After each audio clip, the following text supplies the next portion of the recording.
2013, my daughters and I were involved in a car accident in Bradenton. I had some significant injuries to my lower back, my lumbar region.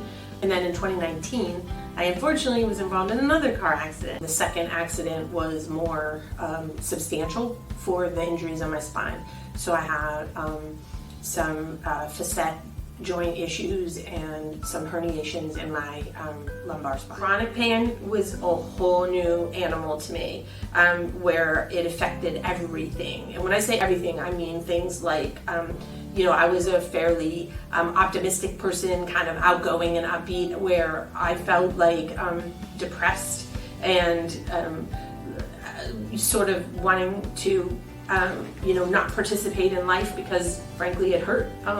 Things that I particularly found joy in previously, I couldn't do anymore. My life was radically different from how it had been prior to car accidents. It was more the mental part of the pain, what it did from a depression standpoint, from a loss standpoint, like I lost a lot of my ability to do things that previously gave me joy. My journey at the Ramos Center was not direct, which was unfortunate now that I've had the reactions and the responses and the outcomes that I've had. But frankly, I was having a discussion with a coworker and I was telling her, a little bit about my story, and she said, you should go to this place called Ramos. I got to see a provider named Dr. Shroyer who literally, and she laughs about this every time I tell her, I call her an angel from God.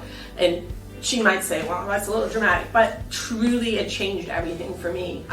I think the first meeting I had with her was so unlike the experiences that I had been having up to that point. For one thing, she didn't discount any of what I had done. She didn't discount that I was living with chronic pain. She got out a model of a spine. We looked at my MRI together. She sat right next to me. She didn't have me up on a table, like a traditional, patient-physician relationship. It was if I had met someone who was really committed to making what was going on with me better.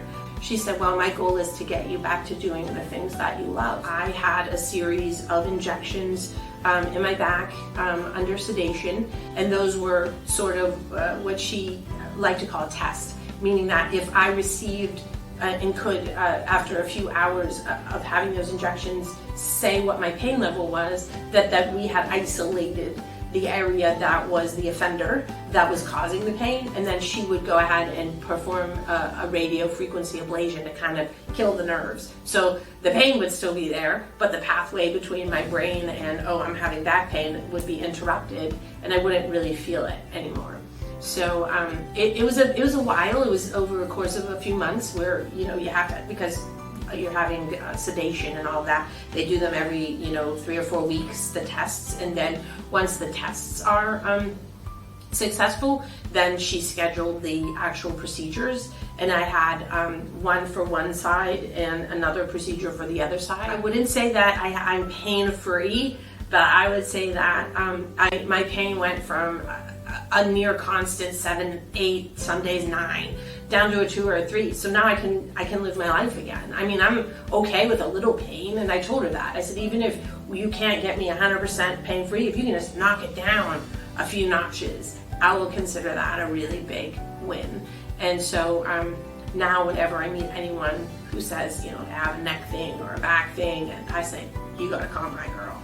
Because if she could help me and she changed what was going on with me, she could help you. Grateful that I've been able to get back outdoors and do the kinds of things that were once very restorative to my mental health, that it felt like were really detrimental and causing, a depression and really anxiety and all of those things. So I've been able to get back outside, swimming, biking, kayaking, walking. Walking was a challenge when I was going through what I went through. Just short distances, even from the driveway to the mailbox, would cause really, my pain to shoot up.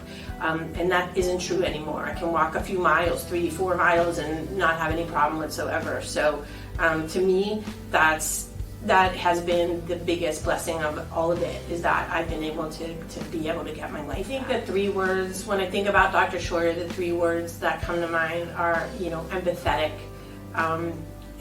really intelligent. She has a passion about what she does, so passionate. And she sat down and really explained to me in a way that no physician had previously what was going on in my back. That kind of care and compassion and passion about what she does comes across every day.